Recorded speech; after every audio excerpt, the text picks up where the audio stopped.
So the spine is the central axis for how we move and live and feel in the world. So it's the home of our extended nervous system, and it protects the spinal cord. So in the yoga practice, what's really cool about yoga is that we move the spine in so many different directions. So if you think about how we stand in normal everyday life, usually it's kind of like, you know, just in one direction. But in yoga, we twist the spine, we laterally flex the spine, we move into flexion and extension. So it's a really beautiful spinal mobilization practice. And by understanding the anatomy of the spine, you're going to be able to help your students stay protected and safe and working in their own functional range of movement. So let's talk about what is the purpose of the spine, you guys. What do you think? Protects the spinal cord. What else? Mobility, right? Like if the spine was just a rod and didn't twist, we'd be like, take me to your later, yeah, like, right? What else does the spine do? It's the home of the nervous system. Thank you. It's the home of the nervous system. Okay, so let's imagine for a moment, you guys, that you're an alien creature from another planet. You don't have spines, you live in gelatinous bodies. If you were a human describing the spine to these creatures, what might you say that it does for us, or what does it give you? Structure, yeah. Upright posture. Upright posture, right? Bipedal. Or bipedal, yes, that's true. Right, so if we didn't have the spine, what would life be like? Flowy. Yeah, or like, can you imagine? Yeah, like I'm trying to imagine like having 4 limbs just attached to like a spoke or something like that. So it's really this elegant scaffold. And what might be some images that you would use to describe the spine? Like what might you relate it to? Things that maybe you see in the everyday world. What does the spine remind you of? A slinky. A slinky, I like that. Slinky, yeah, it's kind of mobile and movable, and it kind of extends and compresses. A conduit. A conduit. Because there's all sorts of stuff inside of it, like important stuff like nerves and bones and all sorts of things. Yeah, a conduit, like a communication pathway. I'm almost imagining like a tunnel, or yeah, cool. So your spine is really important for a few different reasons. So it's the central axis for movement and weight distribution. So if we think about like how the weight of our body, our torso, everything is kind of transmitted, it's an axis of support. It also transmits all of that weight and that force. It protects the spinal cord, which we chatted about. You know, this is one that I don't often think of because it's kind of so obvious to us, but it actually provides a column for the ribs to attach to. Like I'm like, oh right, the ribs attached to the spine. We don't think of it. So it provides a site for muscle attachment. So one of the reasons that your spine is so interesting looking and has so many sticky outy bits to it is that there's lots of muscles that attach to it. It protects your internal organs to some extent, right? It provides this kind of barrier in the back. And when we look at the structure of the spine, we'll see that we're alternating like kind of bony discs with these fibrocartilaginous discs, or bony vertebrae with fibrocartilaginous discs, which actually are squishy and provide space for shock absorption. So let's watch a video. Don't worry, you can come back and write this down later. All right. So I like this guy. I think he does a good description.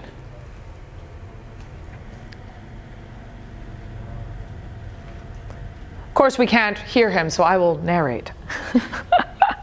So the spinal column is comprised of these bony vertebrae that are stacked on top of each other. You'll notice that they're all different shapes and sizes, so the ones at the bottom are quite big and the ones at the top are quite little.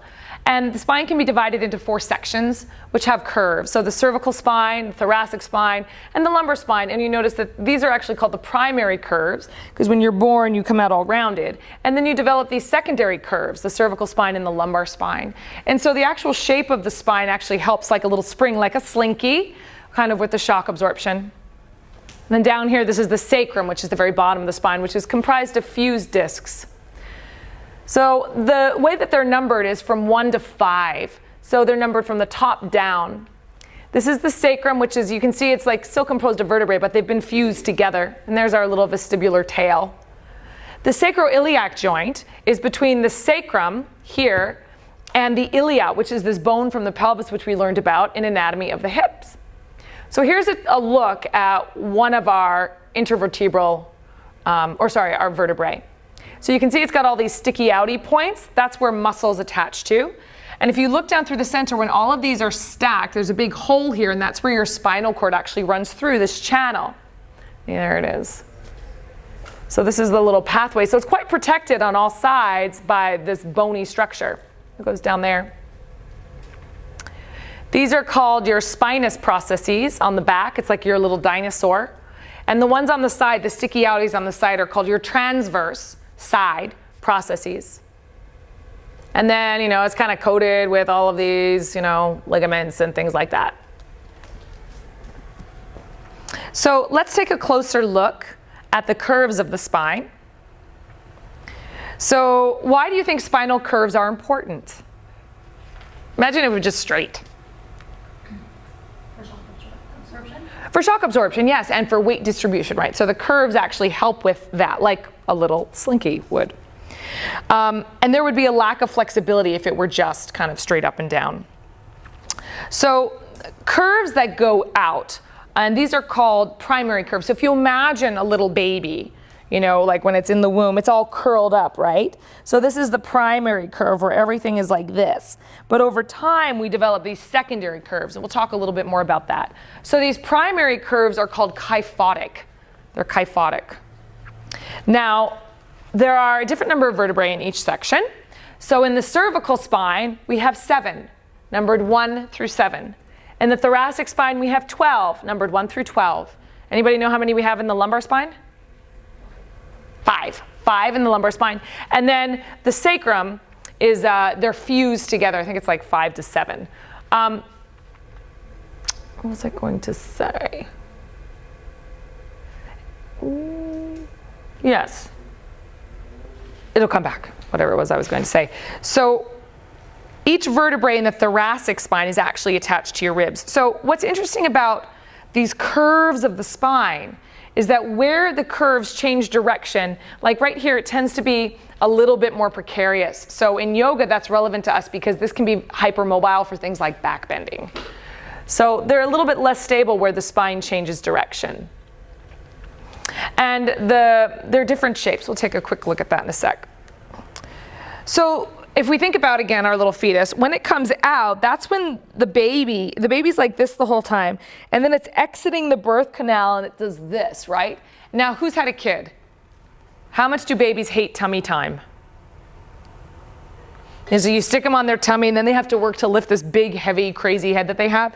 And they're basically training this curve of the spine, right, which is hard for them. And then they start crawling around on the floor. And when they start crawling around, they start getting their lumbar curve. And so babies need their lumbar curve eventually because when they stand up, that's what helps them to find this in this kind of upright balance position. If baby stayed like this and baby stands, baby's not going to be able to balance too well. So finding the lumbar curve and the cervical curve is important for baby development. So let's get into partners for a moment. Just let's palpate the curves of each other's spine. So stand up, push yourself aside, find a partner, stand behind them. And start from the very top of their skull and start to work your way down. So you feel your fingertips move into the neck. Yeah, you can have a little train of 3. So palpate from the top of the skull here. The skull, C1 is actually kind of right between, is like right in the center of your jaw. You can feel it through the sides of your neck. This is where C1 is, like little Frankenstein knobs. And then as you palpate down, you'll come to a real knobby one. So if they drop their head forward, people who are being touched, drop your head forward, and that cervical, that bumpy thing that you feel sticking out is usually C7. It's the sticky outy one. And then as you palpate down, you'll feel that the ribs start. The ribs are connected onto the thoracic vertebrae. And then at the bottom of the ribs, you'll feel like an inward moving place, and you'll feel that the spine changes direction. So that's where the ribs end and the lumbar curve begins. Right? Can you feel those little knobby bits? That's like the dinosaur back of the spine. Okay, so switch and palpate the other way. Oh yeah, salvage. I know, you can give a little neck rub while you're there, it's nice. Your little Frankenstein thing here. And everybody's curves are a little different, like either structurally, through how they are, genetically how we're born, but also through time. Like left to my own devices, I would totally stand like this all the time. right, which is not quite functional. So we all also have our path of least resistance, right? Now, even though these are a general number for how many vertebrae you have, it actually depends on the person. Some people might have more vertebrae, some people might have less vertebrae. So it's a general idea, these numbers. All right, good? Okay, let's feel our length of our own spine. So take your hand here to like the edge of your jaw, and then you'll feel your mastoid process of your skull. So there are these two bony points here that are pretty easy to palpate. Now, if you go right in between those, you'll find two knobs. This is like the little Frankenstein things. This is the top of C1. I know, isn't that weird? That's your top vertebrae. It's usually sore. Yeah, right? Totally weird. Okay, so keep one finger there. Now take your other hand down the back of your pants, or you can do it on top of your pants, and feel the bottom of your tailbone. Okay, and then just take a moment to close your eyes and internally visualize that this is the length of your spine. Isn't that cool? Right? Alrighty. So let's take a little bit of a look at the actual structure of your spine. So we have a vertebral body. Here it is. Notice that's big and chunky. It's a big chunk of bone, right? And then they are interspersed with these intervertebral discs, which are fibrocartilage. So they're cartilage, but they're quite stiff. And we'll look a little bit more at that structure in detail soon.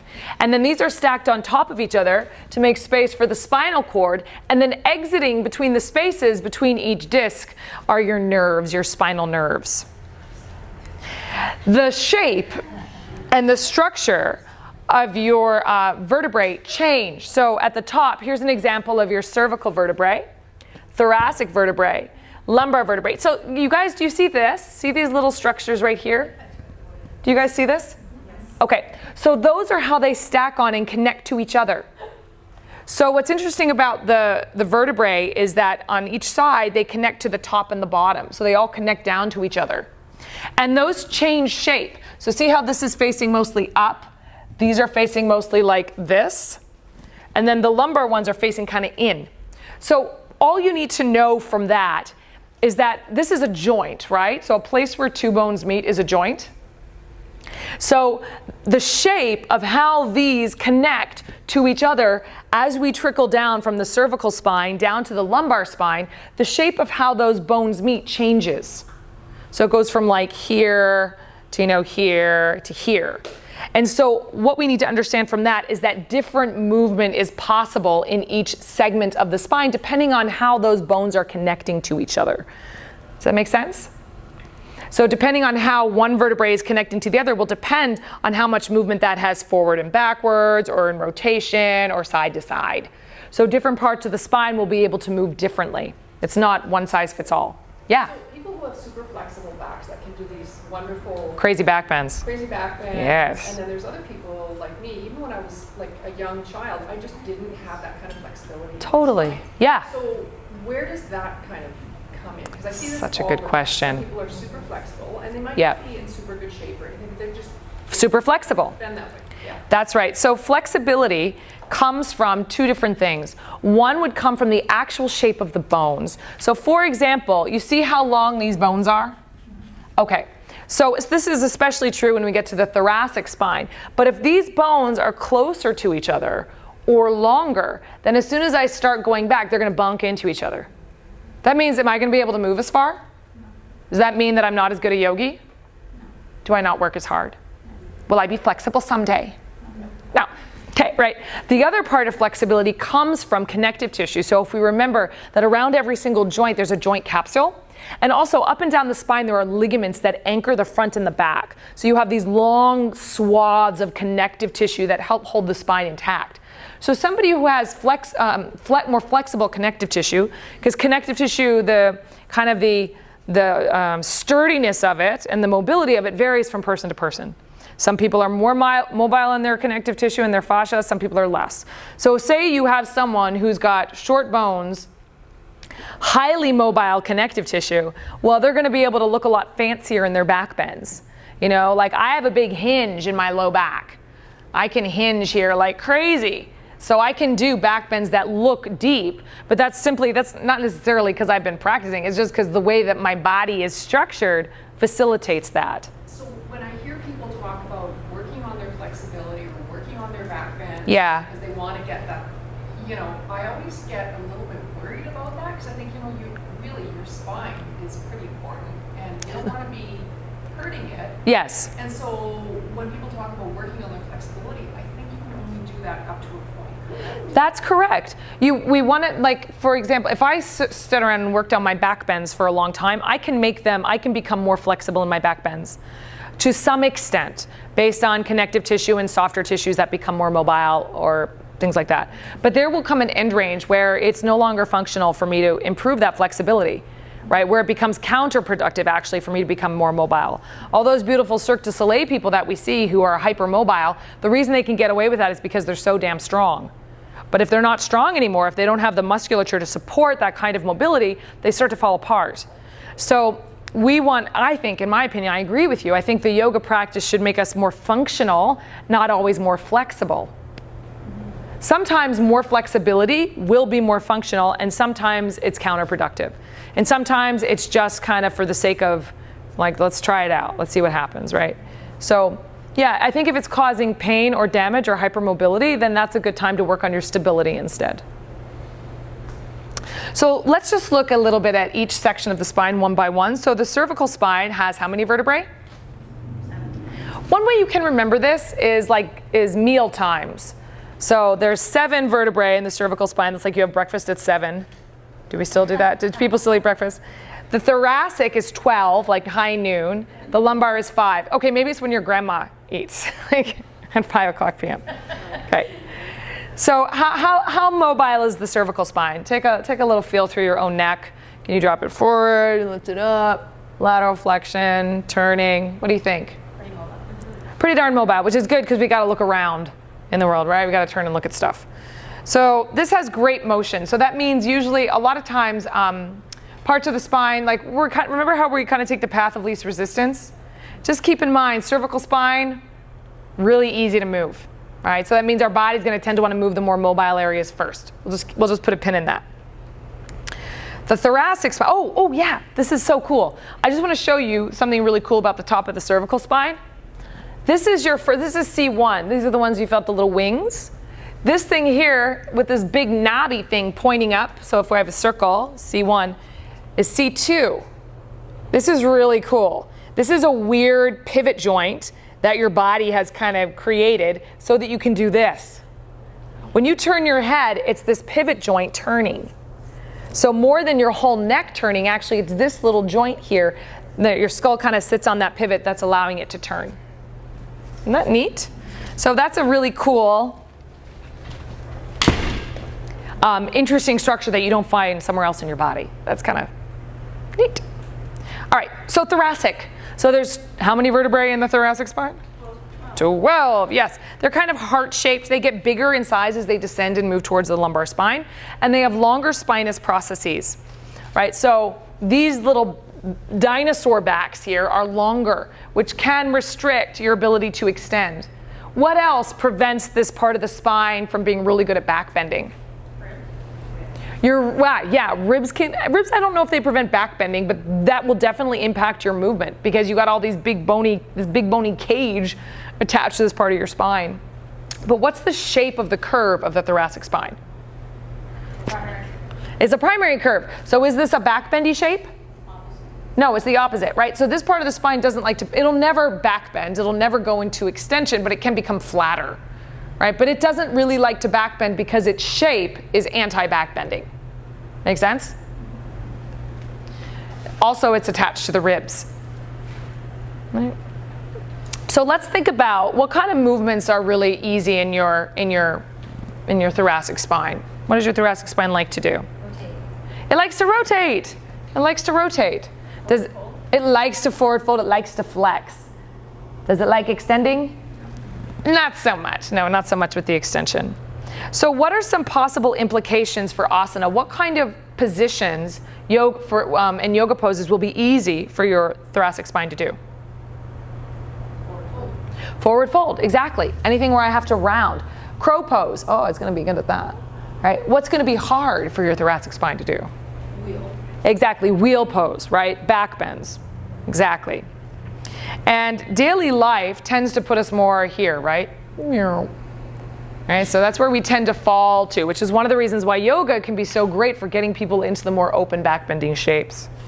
So let's talk about the lumbar spine. So how many vertebrae do we have here? 5. I'll try not to telegraph. And these are massive weight-bearing bodies. Like this is really supporting a lot of weight. So what kind of movements are good in the lumbar spine? What's the curve? Extension, right? So this part of the spine, because the curve goes in, it likes to back bend. So if we remember, the cervical spine and the lumbar spine love to back bend. If I do a back bend, it's likely that I'm just going to go like this. Boop, boop.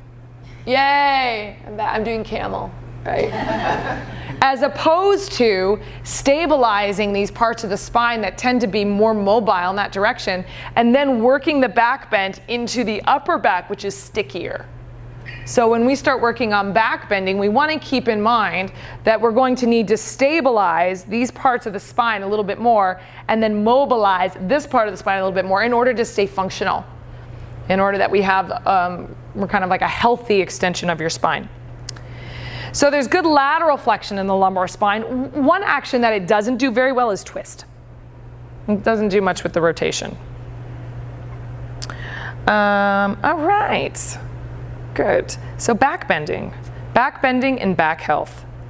So the lumbar spine and the cervical spine tend to do this. So we'll tend to back bend here and here. Now she's doing a great one. Can you see how nice and even this curve is through her spine? So that's kind of what we're going for when we teach yoga. We're going for a nice, even back bend that's kind of not just stuck and sticky in one place, not just compressing into one place, but an even distribution throughout the curve of the spine as much as is possible given our own structure. This posture is not just related to the spine, right? You've got your hip flexors, Totally. your abdominals, your shoulders, all of that. All of that. Flexible in any of those places.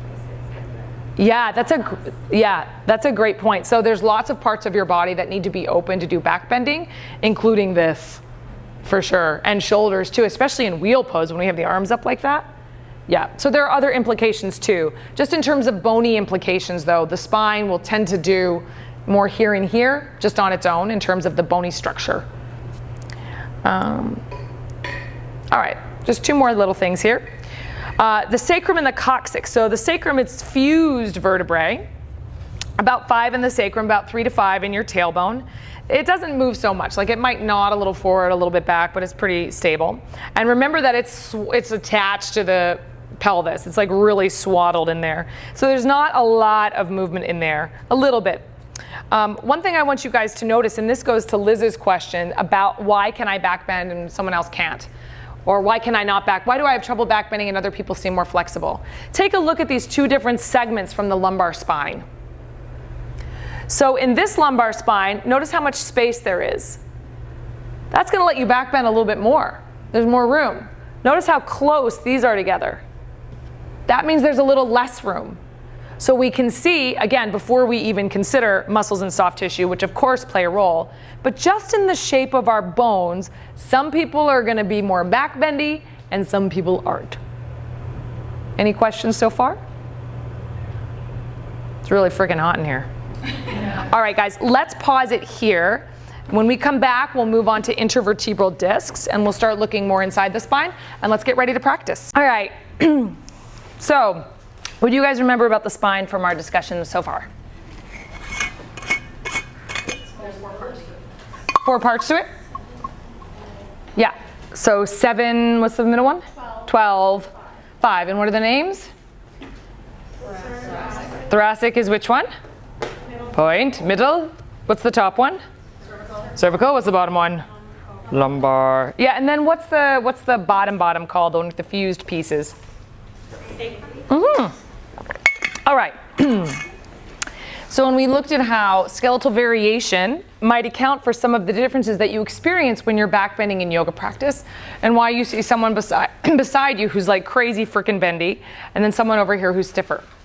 Do you guys want to do a little experiment? Yeah. Okay, everybody come lay down. like little sphinxes here. Oh, like on our tongue? Like, On your tummies, yeah. And let's face this way. Like little sphinxes. Little sphinxes on your elbows. Okay, so come into your best backy bend. So your best back bend. So if you can straighten your arms, yep. If you can't straighten your arms, don't straighten your arms. Amazing, good. So let's look at Lucky and Lisa, and everybody else come stand, and you guys come to the front. Just for a moment, come. So I'm gonna ask you to get up like little serpents and come over to the middle. Come on over. Oh, sorry, Liz, sorry. What did I call her? Did I call you Lisa? Who's Lisa? This way? Yeah, come on over, just lay down. Just next to each other is fine. Stay same direction. I just want us to notice, again, variation. So, and come into your best back bend. Ta-da, right? So just noticing the differences between how their spines like to move. So Liz, obviously, if you look at her lumbar is not as divotty. And if you look at Lucky, look how much she can hinge in her low back, right? Is one of them a better yogi? I know, she like folds in half. So one of the, Lucky's like the real yogi, right? Because she can do that. Is that what it is? No. It's poor form. It's poor form and collapse. No, but just to take a look, because our students are going to be here to there, more extreme, everywhere in between. And it's not a matter of their practice as much as it is a matter of their individual body. That's it. That's all. Thank you, ladies. It's beautiful to get to see different forms, right? Because we kind of think if we look at a book that it's all supposed to look one particular way. Thank you, Liz. Thank you, Lucky. Thank you. I like that cue today when you said to, was it drawing through your navel, look down. Oh, when you look down in Sphinx? lower ribs out. Yeah, it was And unbelievable. then go into it, yeah. Makes it harder, right? No, made it. But it felt like Got it much was more more open space. or something. That's cool. Yeah. Oh, great. So what was it? Look down. I had you look down so that you could, basically it's so that you can do the first half of the dual action, right? To draw the bottom ribs more in and up. And it also helps to lengthen the tailbone. So there's a combination of lengthening the tailbone and drawing the bottom ribs in that you get. And then you can move more into the upper back once you have that stabilized. So this is a great, so yoga, whenever we're practicing, and we can think of the Yoga Sutras, there's always a combination of space and stability, sthira and sukha.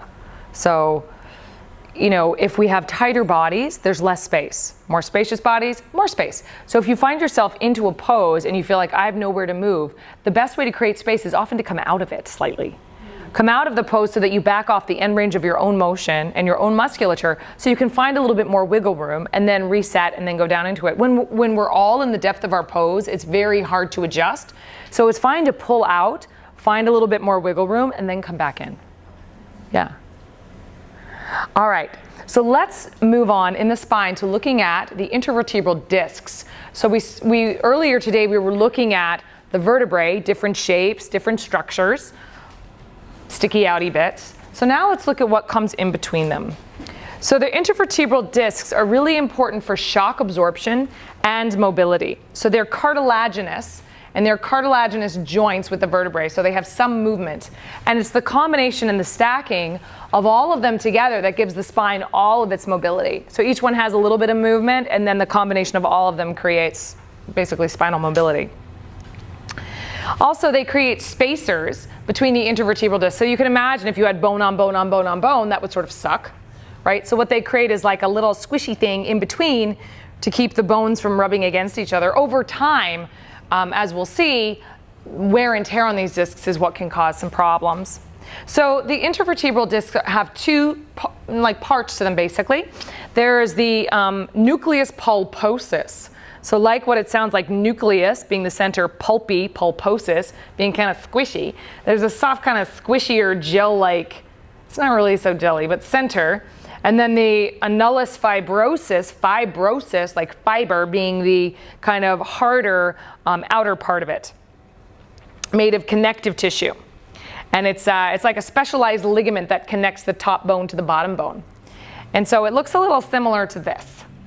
Maybe not as squishy as this, but a little jelly donut. You can think of it that way. So what's kind of cool as a fun fact is that at night, your discs become more plump with water. Have you ever noticed how you're stiffer in the morning? Well, one of the reasons that I don't like to practice yoga first thing when I get out of bed is because my spine feels really stiff. And it's not just like, oh, I've been laying in one position all night, although maybe that would contribute to it for sure. But your discs are hydrophilic, they like water. And so at night, because there's no compression on them like this, they start to kind of plump up. So when you get out of bed in the morning, you're a little taller and you're also a little stiffer. However, over the course of the day, you're like, ba-dong, ba-dong, ba-dong, ba-dong, ba-dong, ba-dong, ba-dong, and you're kind of squishing them out, right? So at night they get a little plumper, and during the day they kind of squish. So that's one of the reasons why you might feel stiffer in the morning when you're practicing or when you're kind of moving around.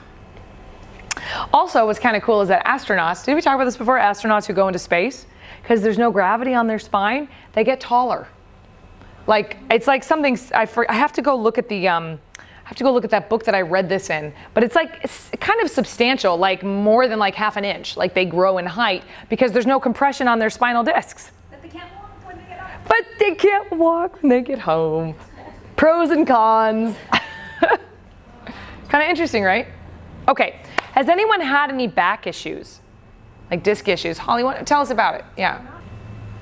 So, yes, so the back. So the discs, as you can see here, this is what we would call a bulging disc. So when the nucleus pulposus, the soft squishy center, when it starts to press out into the annulus fibrosus and create a bulge, that's called a bulging disc. And then when you hear the word herniated disc, and slip disc is like, I guess that would be like a bulging disc. They don't really slip out, but you know. And then a herniation is when it actually extrudes from the nucleus pulposus, which is bad because it, one, deflates, and two, because that squishy, that soft centery stuff is kind of caustic to the spinal cord and irritates it. So there's a whole world of yucky when that kind of happens. So you can sort of see what that looks like. So also you might get bony spurs and bony growths that can cause compression. So oftentimes when these slip or bulge, they extrude to the back, and of course what's back there? Your spinal cord. So if it's impinging your spinal cord, that can cause, you know, radiation, tingling, numbness, pain, all that kind of good stuff. Does that stuff ever like go away so that it's bone on bone? Well, they can deflate a lot, but they won't go away because they're there. But they could deflate, and that would be arthritis in your back, I guess, right? So one of the so like my dad, for example, is going back into back surgery. So what they used to do, and what they still do, is that when this starts to happen, is that they'll sometimes pin these and stabilize them together, but that can cause other problems. Like he had back surgery 20 years ago, and now he has to have back surgery again to kind of go up the chain. Right, so not so great. Now you'll notice most of these herniations happen in the lumbar spine, which sort of makes sense. I mean, not always, but a lot of times because that's the most weight bearing, right? So that's where there's the most pressure down. And also in the lumbar spine, most of them happen slipping out to the back because of our posture, which tends to be tailbone tucked under.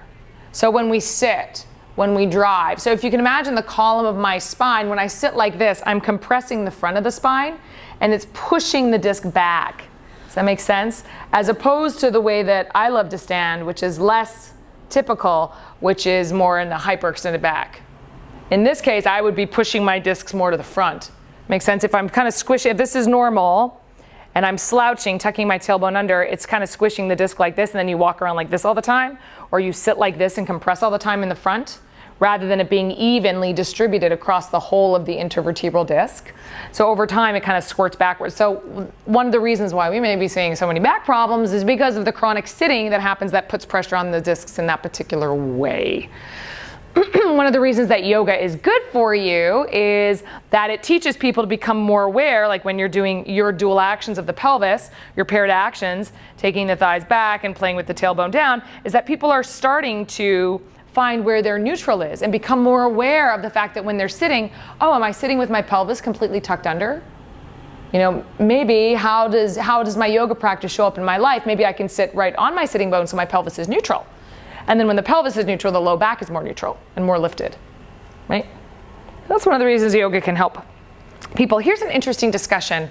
Have any of you heard of a guy named John Sarno? This is an interesting thing with back pain. Okay, so when someone has back pain, they go to the doctor, right? And they're like, scan me, and they scan you, and they're like, oh, there's a lot of stuff that's wrong in there. So John Sarno was like, all right, this is interesting. Let's go scan healthy people. So they scanned dysfunctional people, people who are in pain. They scanned people who were not in pain, and they're like, everybody's messed up, right? It's just some people are symptomatic. Some people experience it. And I don't know about you guys, like what happened when your back went out or when your back went out. The times that my back has gone out, divorce, moving. I was like literally brushing my teeth and I was like, oh dear, and had to like lay down. Now, did I do something? No, I like picked up my toothbrush, but I was also going through an insane time where my husband was drinking and I was getting separated and life was chaos. And it was like, oh, my back went out.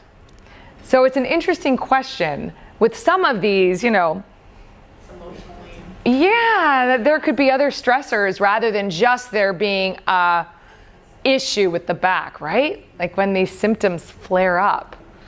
It's just a point of curiosity to kind of contemplate. I see it all the time in my patients when they go away on holiday. Yeah. Like, I had no symptoms when I was away. I see it all the time. That's wild. Right? Huh. Maybe they're like laying on the beach. It's they're true though, sitting at their desk. I wrecked my back, like, well, it's still ongoing, but Yeah. I just rolled out of bed one day and couldn't even bend over to put your socks on. Yeah. It was just unreal how it goes from something to nothing. Yes. Yeah. And it's something, I mean, it's literally like our axis of support, right? So your body's like, lay down now. Take a break. But depending on symptoms, really, you shouldn't be getting imaging until it's 6 weeks. There we go. Everybody listen. Don't get imaging for 6 weeks. And eat fruit batch instead of day. All right, so here's a little picture of daily life in the spine. So exactly what we were just talking about, which is that this tends to happen, right? This kind of tucking under tends to happen. People walking around like this, right? Daily life. So this is kind of how we wind up all the time. What, Margaret? You know, here we are. So, and the head forward, which can put a lot of pressure back here and cause us to be even more kyphotic. So again, using the yoga practice as a way to align the pelvis, align the ribs, the spine, and then finding a head-neck position where the neck is supported, and then encouraging maybe our students to take that off the mat, so the awareness off the mat. So one other thing that happens here that I want to talk about is the hamstrings in the lumbar spine. So you can see here how she's tucked a little bit, like this isn't totally neutral. Her sitting bones aren't going up there in line with her spine, but she's pulling her tailbone down. So what happens when our hamstrings are tight, and I'll show you sitting in Dandasana, which is one of the poses we did earlier here, is that if my hamstrings attach from where to where? Do you guys remember where the insertions are? Where are your hammies? Where do they start? Yes? Sit bones. Sit bones. They start up here, right? And where do they end? Here, right? So they cross the hips and the knees, right? So if I'm sitting down, imagine this thing here to here, right? If I'm sitting down and my hamstrings start here and they go to here, if they're tight, I will do this because it's being pulled under. So far, so good? Okay, but the solution for this is quite nice. Because they also cross my knees, if I bend my knees, I create slack, which means I can sit up, right? But when people are moving through daily life, they may not be thinking about these sorts of things. So the yoga's capacity to stretch your hamstrings and stuff like down dog or any of these poses can be good for relieving this tailbone tucked under thing if that's being caused by tight hamstrings. Can help you out. In this particular case for downward facing dog, what might you cue her to do in order to find a more neutral spine? Bend her knees and lift her tailbone, yep. So she needs to find the slack first, which you can find by bending her knees, and then she'll be able to lengthen her sitting bones up towards the sky more. She's got which action does she have too much of in this pose? Inner thighs back or tailbone down? She has too much tailbone down, so she needs more. Say it proud. Inner thighs back. Thank you. Right, so she needs more inner thighs back. So where might this issue show up, this tight hamstring issue? Name some poses where we might experience the tightness of our hamstrings. Forward fold, exactly. So rather than being here in our forward fold, right, people might come into it like this, right, and then be like, ugh, Have you seen this before? Right. Right? So again, if they bend their knees, they can find more space to come down. So, since people have tight hamstrings, good thing for us to keep in our back pocket. All right. Awesome. Here we are. So why don't you get into pairs or groups of threes and run through your review questions.